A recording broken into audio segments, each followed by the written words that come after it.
Sie haben riesige Flügel, sind schnell und selten. Der Ford Sierra RS Cosworth und der Ford Escort RS Cosworth. Zwei biedere Limousinen, die durch viel PS und noch mehr Leitwerk am Heck zum Rennwagen für die Straße mutierten und zu ihrer Zeit auch echte Sportwagen das Fürchten lehrten. Und an den Fahrspaß mit diesen Fahrzeugen kommen selbst heute nicht viele Autos ran. Der größte Spaß mit dem Escort sind logischerweise so Bergstraßen wie diese hier mit engen Kehren, schnellen Passagen, weil er so neutral, sportlich und agil sich durch die Kurven pressen lässt. Der Ford Escort RS Cosworth auf der Rallye-Strecke und der Ford Sierra RS Cosworth auf der Rundstrecke. Zwei Cossis mit fast identischer Technik, die in den 80er bzw. 90er Jahren ihren Gegnern um die Ohren fahren.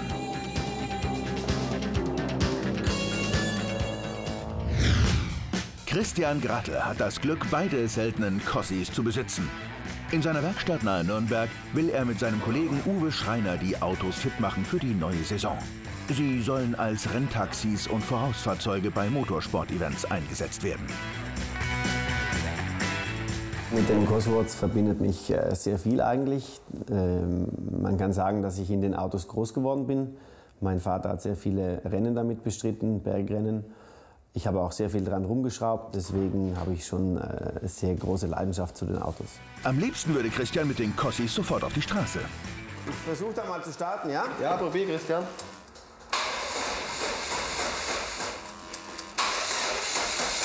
Batterie schwach, warte mal. Ja, die Batterie ist einfach jetzt zu lang eingebaut gewesen, das Auto ist zu lang gestanden, ist einfach schwach jetzt die Batterie. Jetzt überbrücken wir, schauen wir, ob er anspringt und wenn er läuft, ladet sich die Batterie wieder auf und dann ist das wieder gut. Christian, probier mal. Ja. Gut, da haben wir ihn.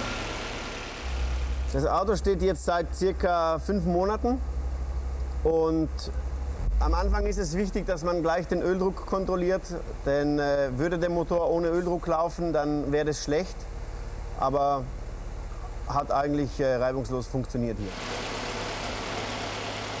So, Christian. Ja, Uwe. Läuft doch wieder, oder? Ich würde sagen, wir warten kurz, dass das Öl ein bisschen zirkuliert. Dann prüfen wir gleich noch die ganzen Flüssigkeiten. Als erstes checkt Uwe das Öl. Ja, ist gut, ist voll. Bremsflüssigkeit ist drin. Viel was er passt, lassen wir auch so. Machst du auf? Ja, dann schauen wir mal. Schauen wir mal rein. Ob der anspringt. Eigentlich habe ich ein bisschen Bedenken bei dem. Der ist ziemlich getunt und deswegen haben wir hier das Problem, dass wir mit dem Benzindruck, nachdem er so lange gestanden ist, wahrscheinlich etwas Probleme haben. Die Zündkerzen brauchen gewisse Temperatur, beziehungsweise könnte sein, dass die jetzt, nachdem sie so lange nicht gestartet wurden, nicht richtig funktionieren. Aber wir probieren es einfach mal. Bis heute haben wir noch jedes Auto zum Laufen gekriegt. Plug and Play geht mit dem Sierra nach so langer Standzeit nicht. Denn der Motor des Cosworth ist nicht mehr serienmäßig. Er ist eine hochgezüchtete und empfindliche Rennmaschine mit 500 PS. Ja, wir schrauben jetzt eine Kerze raus. An den Kerzen dann ist es die vierte. Die hat nämlich am meisten Temperatur und kriegt am meisten Hitze ab. Und deswegen schauen wir jetzt mal, wie die jetzt den letzten Sommer und die letzte Saison überstanden hat. Und hoffen, dass es passt, dass wir den dann gleich starten können. Der Grund, warum die vierte Kerze am heißesten wird, liegt darin, dass sie ganz hinten im Motor sitzt und sich dort die Hitze des Motorraums staut, sodass die vierte Zündkerze kaum gekühlt wird. Und was meinst du, wie das Brennbild ausschaut? Ja, schauen wir mal. Die ist recht schwarz, du. Ja, gut verrußt. Die ist gut verrußt. Machen wir mal sauber. Naja, das heißt, dass das Auto zum Schluss wahrscheinlich nicht wirklich warm gefahren wurde oder nicht frei gefahren wurde. Und es kann auch heißen, dass das Kraftstoff-Luft-Gemisch nicht passt. Und bei so einer Kerze springt das Auto logischerweise nicht so einfach an. Deswegen werden wir die jetzt sauber machen und dann das Auto warm laufen lassen und danach noch mal schauen, wie die Kerze ausschaut. Zuerst reinigt Uwe die Kerze mit einer Drahtbürste und brennt dann mit einem Feuerzeug die restlichen Rußpartikel weg. Dabei wird die Kerze für den Start auch gleich etwas vorgewärmt. Doch bis es soweit ist, überprüfen beide den Sierra noch von unten. Schauen wir mal die Kardanwelle. Auf die Kardanwelle wirkt die ganze Kraft des getunten Motors. Wir schauen jetzt, ob die Kardanwelle Spiel hat. Da das ja ein Heckantrieb ist und ziemlich viel Leistung hat, kann schon mal passieren, dass die ausgeschlagen sind. Und das hört sich dann nicht so gut an beim Fahren. Und wenn die dann bricht während der Fahrt, dann ist es nicht so angenehm. Aber passt eigentlich soweit, ist in Ordnung. Die Halbachsen sind auch gut. Die Reifen hier sind nicht mehr so gut. Bei der Leistung kann man das verstehen, aber vor dem TÜV werden wir noch mal neue Reifen brauchen, glaube ich. So, wie schaut es bei dir aus? Ja, der Motor ist trocken. Riemen passen auf. Bremsflüssigkeit haben wir beim letzten Mal gewechselt, ne? Ja. Belege sind auch gut. Okay. Ja, Würde ich sagen, das Kardanwelle hat passt, so oder? geprüft. Passt. Lassen wir mal runter, machen einen Startversuch. Schauen wir mal. Also die beiden Autos werden jetzt fit gemacht für verschiedene Veranstaltungen. Unter anderem auch als Vorausfahrzeuge werden die benutzt für Rallye-Veranstaltungen und Bergrennen. Der Escort eignet sich klarerweise besser für Rallye-Veranstaltungen. Der Sierra Cosworth geht teilweise auch auf Rennstrecken und auch auf Bergrennen. Der Sierra RS Cosworth ist bei seiner Präsentation 1986 der erste Ford überhaupt, der den Beinamen Cosworth trägt. Eine eigentlich biedere Mittelklasse-Limousine mit Turbo und einem Heckflügel im Formel-1-Format. Ford will auf der Rennstrecke richtig abräumen und deshalb wird der Sierra Cosworth für die Straße entwickelt. Denn das Reglement der damals seriennahen Gruppe A Tourenwagenmeisterschaften verlangt, dass für die Homologation der Rennversionen mindestens 5000 Fahrzeuge desselben Modells mit Straßenzulassung gebaut werden. In der Serienversion hat der Cossi 204 PS, 16 Ventile und einen Turbolader samt Ladeluftkühler. Das Auffälligste an dem Sierra Cosworth ist klarerweise der riesengroße Heckspoiler. Er erfüllt seinen Zweck dadurch, weil er den Anpressdruck erhöht. Bei 200 km/h drückt das Auto 800 Kilo auf den Asphalt und somit kann man sich vorstellen, dass die Stabilität von dem Fahrzeug extrem verbessert wird. Kommen wir zum Innenraum. Im Innenraum unterscheidet sich der Sierra Cosworth mit seinen Recaro-Schalensitzen von dem normalen. Hat ein 5-Gang-Schaltgetriebe und auch dieses 3-Speichen-Lenkrad. Also dieses Auto hat verschiedene Anzeigen. Zum Beispiel haben wir hier eine Turboladedruckanzeige und eine Öldruckanzeige, die extrem wichtig ist, um die ganzen Flüssigkeiten zu kontrollieren. Der Tacho zeigt bis 260, reicht bei diesem Auto nicht ganz aus, der läuft schon über 260, deswegen wird das Auto auch der Porsche Killer genannt. Hier wurde sogar ein Pop-Off-Ventil verbaut, die Domstrebe ist auch nicht original und wie man erkennen kann, sind hier die ganzen Rohre aus Inox nachgeschweißt worden und handangefertigt worden. Das Fahrzeug kann bis zu 300 km/h schnell fahren und macht riesengroßen Spaß, auf der Autobahn zu heizen. Natürlich heizt Christian nicht sofort über die Autobahn, sondern fährt die ersten Kilometer auf der Landstraße. Der hochgetunte Cosworth muss erst langsam an die volle Belastung herangeführt werden. Ist natürlich ziemlich ungewohnt, jetzt in ein Auto zu steigen, das 86 gebaut wurde, wenn man heutzutage mit Klimaautomatik und so weiter fährt und Automatik getrieben. Aber das ist halt noch richtig ein mechanisches Fahrzeug, wo noch geballte Power über Mechanik transportiert wird. Und deswegen ist das etwas ungewohnt jetzt am Anfang. Aber nach 2-3 Kilometern legt sich das Ganze wieder und man fühlt sich eigentlich wieder wie ein Teil von dem Auto. Mit Argusaugen behält Christian alle Instrumente im Blick. Schließlich hat der gut erhaltene Cossi einen Wert von rund 30.000 €. Ja, jetzt achte ich erstmal, dass die Motortemperatur nicht zu hoch wird. Ich habe hier eine Anzeige, eine digitale Anzeige von den Abgastemperaturen. Die werden einmal direkt vorne an dem Auspuffkollektor gemessen. Und sollte die Temperatur zu hoch werden, heißt das, dass irgendwas mit dem Gemisch nicht stimmt. Und das würde dann zu einem fatalen Motorschaden führen. Und deswegen ist die Aufgabe jetzt erstmal schön langsam und gemütlich alles auf Betriebstemperatur zu bringen. Die Motortemperatur ist im grünen Bereich. Auch sonst scheint der Sierra den Winterschlaf gut überstanden zu haben. Das Quietschen beim Gangwechsel gehört beim Cosworth Turbo dazu. Das ist das Pop-Off-Ventil. Das lässt den Turboüberdruck ab, wenn man vom Gas geht. Normalerweise würde der wieder in den Kreislauf zurückgeführt werden, aber naja, das klingt von außen gut und es schont eigentlich den Motor und die ganzen Schläuche, weil wenn dieser Druck, der jetzt abgelassen wird, wieder in den Kreislauf zurückgeführt würde, dann haben die Schläuche nicht so lange Lebensdauer. Nach einer halben Stunde Fahrt ist Christian mit der Performance zufrieden, bis auf einen Punkt. Naja, ich merke, dass eigentlich alles funktioniert im Großen und Ganzen, aber die Reifen sind extrem unwucht. Ich denke, dass wir neue Reifen aufziehen sofort. Wir warten nicht, wir verschieben solche Sachen nicht, weil wenn so ein Reifen auch platzt, dann macht das keinen Sinn. Und deswegen möchte ich noch neue Reifen aufziehen.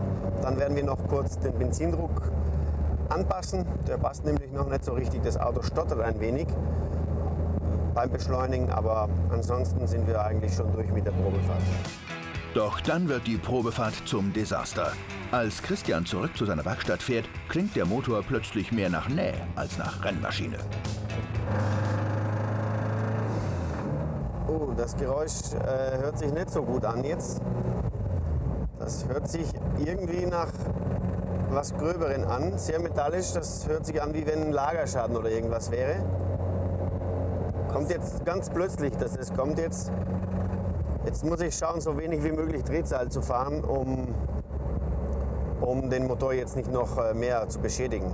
Aber das beinhaltet jetzt eine längere Operation an dem Auto, beziehungsweise da muss was Gröberes dann gemacht werden jetzt. Weil das heißt, Motor komplett ablassen, absenken, öffnen, Kurbelwelle runter. Langsam rollt Christian mit dem Cosworth an die Werkstatt, wo Uwe schon hört, dass etwas passiert ist. Uwe, da haben wir ein Problem. Alles gut verlaufen, ich habe da bloß ein komisches Geräusch gehört. Ja, ich glaube, irgendein Lager oder irgendwas. Ja. Das hört sich nicht gut an. Um das Geräusch genau hören zu können, gibt Uwe etwas Gas. Machen wir einen kleinen Ausflug. Ja. Uwe weiß, dass es sich um einen fatalen Motorschaden handelt. Du weißt schon, was das für ein Geräusch ist? Ja, das hört sich nach Bläulager an. Aber 100%iger Bläulager.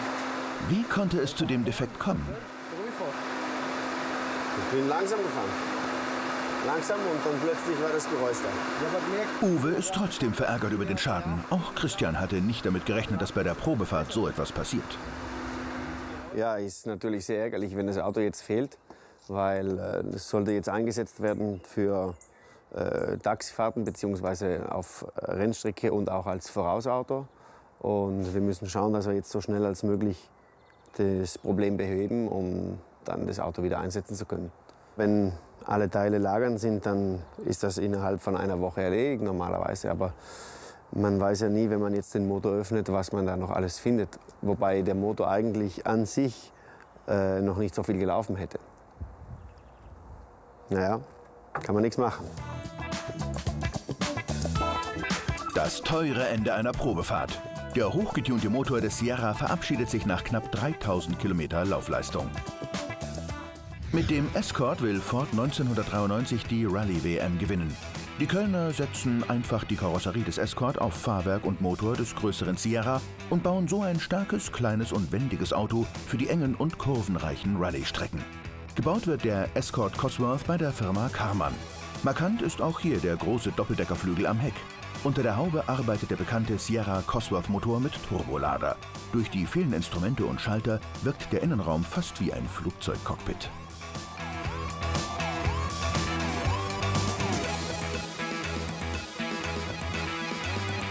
Also hier haben wir einen Escort Cosworth, Baujahr 93, 4x4, 220 PS Turbo aufgeladen.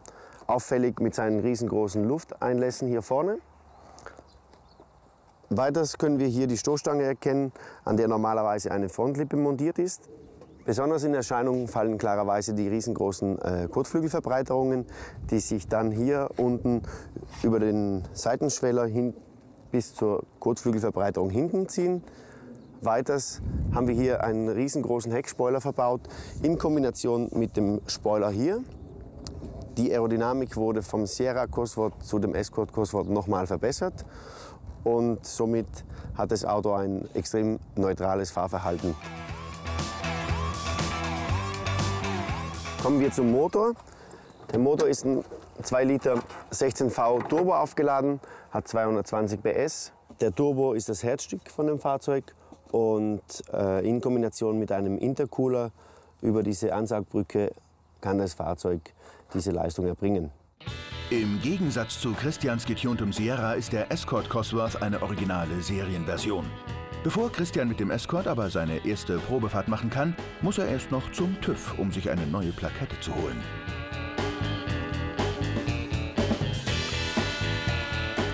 Also ich muss jetzt erstmal eine Untersuchung machen. Der TÜV ist nämlich abgelaufen und bin mir nicht sicher, ob das jetzt so reibungslos funktioniert, weil über Winter kann man ja nie wissen, ob da irgendwas undicht wurde und da ein bisschen Öl rausschwitzt und so weiter. Aber ich hoffe, dass es passt. Herr Grant, grüß Gott, Sie haben das Fahrzeug zum Vorfahren? Ja. Jawohl, ein Cosworth. Genau. Ein echtes Sammlerstück. Schauen wir mal, wie viele Kilometer sind drauf? Sind die original? Das sind Originalkilometer, ja. 1833. Gut, dann fahren wir mal rein. Ja. Erst 105.000 Kilometer hat der Escort nach über 20 Jahren auf dem Tacho. Zuerst geht's mal auf den Bremsenprüfstand. Und, wie schauen wir aus? Ja, die Bremswerte passen soweit, alles einwandfrei. Wir haben jetzt hier im Allradmodus prüfen müssen, da ist die Anzeige nicht ganz so genau. Aber sonst könnte es zu einem Defekt im Auto kommen, ja, wenn wir einen normalen Rollenprüfstand fahren. Ja, okay. Zuerst notiert sich der Prüfer die Bremswerte, dann überprüft er Fahrgestell und Motornummer. Aus Erfahrung weiß er, dass Old- und Youngtimer bei der Hauptuntersuchung meistens weniger Probleme machen als Alltagsautos.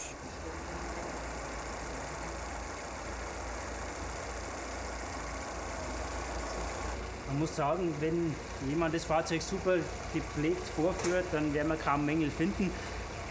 Durchrostung war natürlich immer ein Thema früher, aber ich sag mal, wenn das gut gepflegt und restauriert ist, das Fahrzeug, dann geht es meistens oder oft ohne Mängel durch.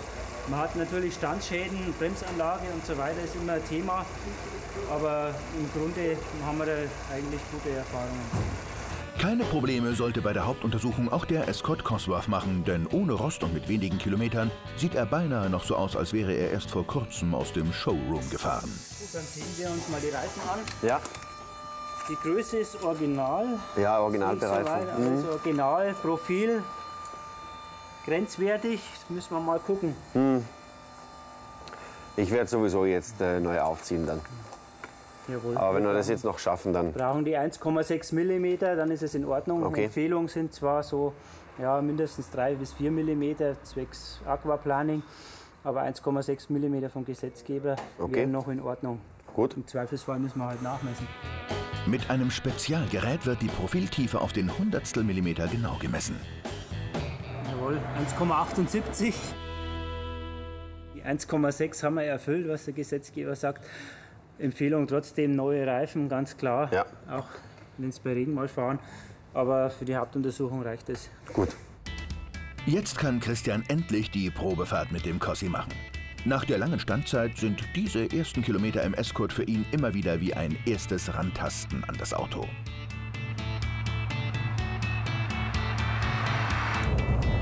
Ist natürlich toll, mit dem Escort wieder die ersten Meter zu fahren.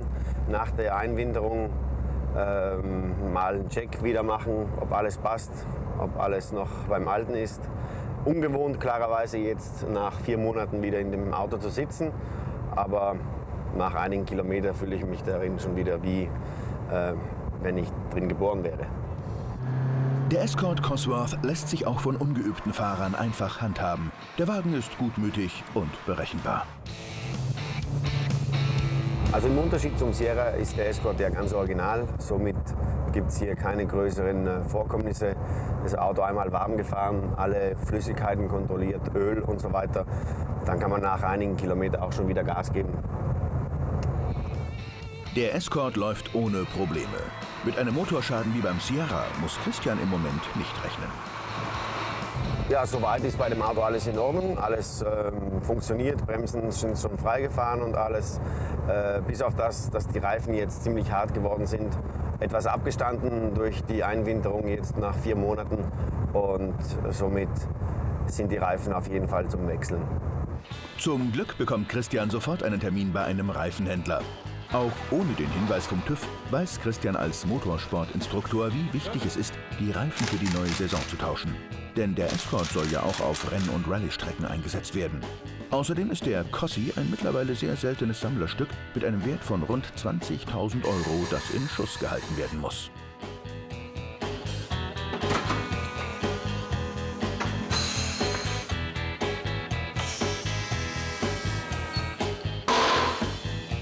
Nachdem die neuen Reifen der Größe 225/16 auf der Felge sind, werden sie noch ausgewuchtet und dann wieder auf den Escort geschraubt.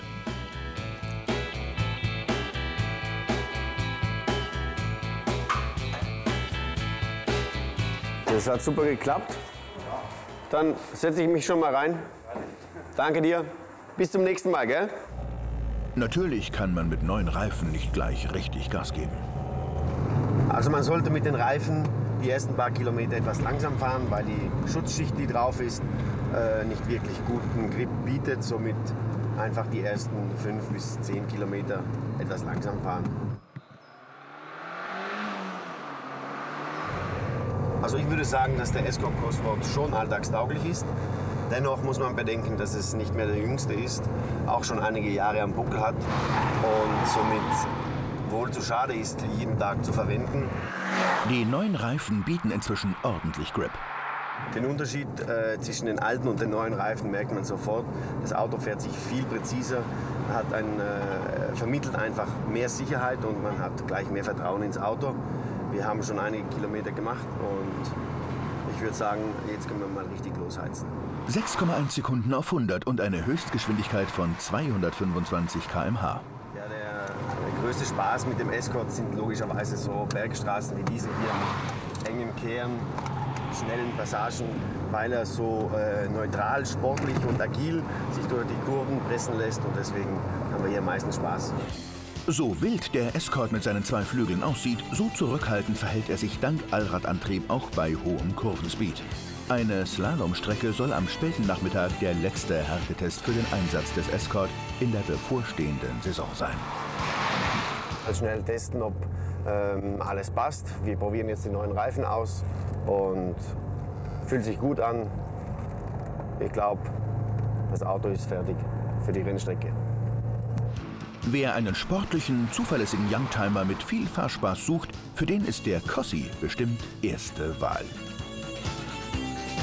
Ich würde nicht sagen, dass es ein Auto gibt, das zu der Zeit mit dem Escort dem das Wasser reichen hätte können, denn das Preis-Leistungs-Verhältnis war sehr gut und somit würde ich dieses Auto nicht mit einem anderen tauschen. Wer einen Flügelford kaufen will, muss lange suchen, denn die Cossis sind leider vom Aussterben bedroht.